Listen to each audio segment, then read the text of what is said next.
हरे कृष्णा, राधे राधे। इस वर्ष मकर संक्रांति के विषय में अपन चर्चा करते हैं।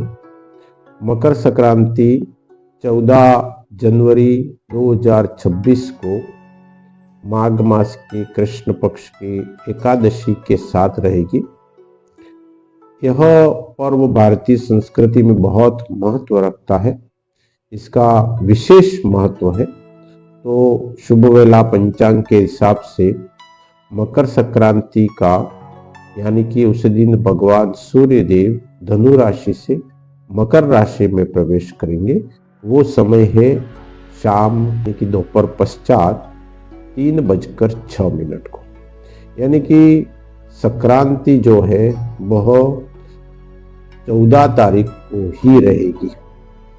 और भगवान भास्कर सूर्यदेव मकर राशि में 3:06 को दोपहर पश्चात यानी कि राशि परिवर्तन कर रहे हैं। तो ऐसे में हमारे शास्त्र ये कहते हैं कि यदा तु सूर्यास्त्वात् पूर्वं संक्रांतिर्भवति तदुभयमते पूर्वमेव पुण्यकाल। अर्थात अगर प्रदोष काल के समय या रात्रि के पश्चात या रात्रि में ही संक्रांति होती हो, सूर्य मकर राशि में जा रहे हो, तो हमें दूसरे दिन प्रातः स्नान करने के बाद पुण्य कार्य करना चाहिए। परंतु अगर संक्रांति प्रदोष काल से पूर्व है तो ऐसे में हमें पुण्य काल उसी दिन मना लेना चाहिए। भविष्य पुराण और हेमाद्री मत में भी यही बात कही गई है। ये गर्ग मुनि भी इसी मत के पक्ष में। तो पुण्य काल जो है वो 14 तारीख को पूरे दिन रहेगा। अब रही बात उस दिन जो है वो कौन कौन से योग बन रहे, तो उस दिन मुख्य योग है एकादशी, षडतिला एकादशी है। और 2003 को यह योग पूर्व में बना था, यानी कि काफी लंबे समय बाद 22-23 वर्षों बाद एकादशी के साथ में संक्रांति का योग है। परंतु एकादशी तो पूर्व के दिन को प्रारंभ हो रही है। 14 जनवरी को एकादशी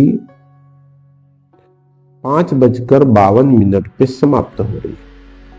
यानी कि एकादशी और मकर संक्रांति की यह योग की बेला बहुत महत्व रखती है। हम जो भी दान पुण्य करेंगे वह बहुत कई गुना बन के हमें प्राप्त होगा। इसलिए इस दिन की षड तिला, तिल को 6 प्रकार से उपयोग में ले सकते हैं। एक तो हम प्रातःकालीन वेला में तिल के तेल की मालिश भी कर सकते हैं। तिल का उपटन भी लगाकर स्नान कर सकते हैं। तिल को पानी में थोड़े से डालकर स्नान करना चाहिए। तिल के और गुड़ के लड्डू बनाते हैं, तिल पट्टी भी बोलते हैं हमारे यहाँ वागड़ में, वह दान भी करनी चाहिए। उसको खाना भी चाहिए तिल का, और तिल का हवन भी करना चाहिए। तेल को अग्नि में भी हम उसको हवन के रूप में उपयोग करते हैं। इस तरह से 6 प्रकार से उपयोग करके हम संक्रांति के दिन पुण्य का लाभार्जन करें।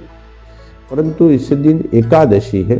उत्तर भारत में इसको खिचड़ी भी बोलते हैं, इस पर्व को, मकर संक्रांति के। परंतु चावल निषेध होते हैं, इसलिए चावल का उपयोग हमें 5 बजे के बाद में खिचड़ी का दान करते हैं, मूंग और खिचड़ी का।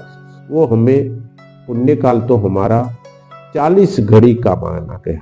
कर्क संक्रांति में 20 घड़ी, परंतु मकर संक्रांति में 40 घड़ी पुण्य का होता है। यानी कि पूरे दिन भर सुबह से शाम तक हम पुण्य काल को मानते हुए स्नान, पूजन, दान, हवन सब कुछ कर सकते हैं। तो ये मकर संक्रांति 14 जनवरी को ही मनाई जाएगी। षडतिला एकादशी के संदर्भ में मैं अलग से एक वीडियो आपको साथियों अति शीघ्र शेयर करूंगा, जिसके संदर्भ में भी आपको जानकारी प्रदान करेंगे। धन्यवाद। जय श्री कृष्ण।